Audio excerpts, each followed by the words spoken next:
My name is Genevieve Langdon. I'm a professor at the University of Cape Town. I work in the Department of Mechanical Engineering, where I'm also one of the deputy heads. And you? My work is on looking at the effects of explosions on materials and structures, and particularly lightweight materials such as composite materials and sandwich panels, which are the things, say for example, your surfboard might be made of, and trying to see how they respond to explosions to try and make the world a safer place.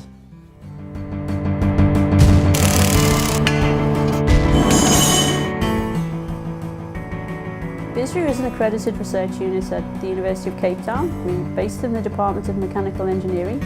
BISRU is an acronym. It stands for Blast Impact Survivability Research Unit. So we look at any situation where you get some sort of extreme loading event. So that could mean a high pressure, a high temperature, a short duration loading, and impact. And the classic example that we look at a lot in BISRU is an explosion.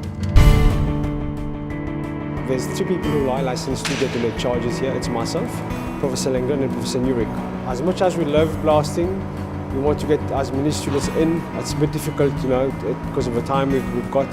So we try to fit in about 5 to 6 undergraduate students on top postgraduate students and visiting students who comes in. So part of my job here is to set up a charge, one of them, and also help them. Like sometimes if they're too slow to work, I'll get my hands dirty and help them to bolt some nitty-gritty work.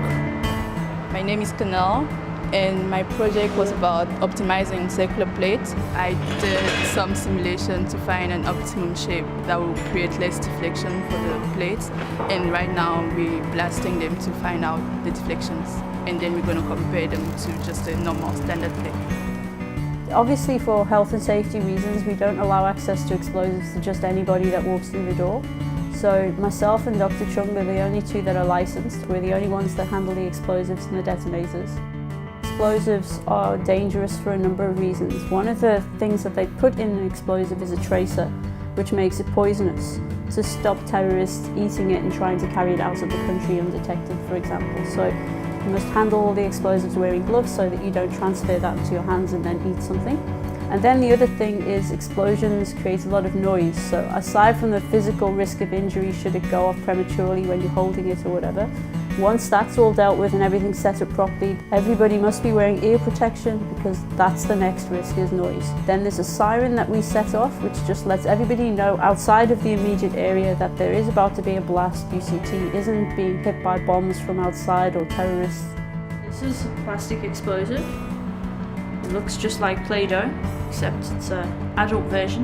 This has got RGX in it, which is a very powerful explosive, and then we would mould that into the precise shape that we want. And then we would mount that on something, which we might want to detonate. And then we would insert the detonator into this, which works via an electric charge. And inside here is a more sensitive explosive that would detonate, and then that would set off the main charge. So they would be connected like this.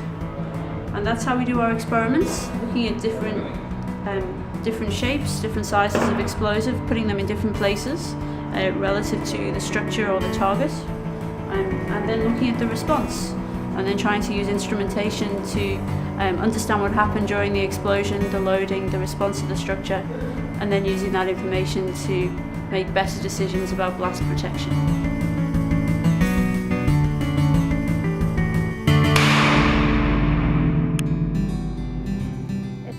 It really is the most amazing thing that I can get paid for really exploring an interest.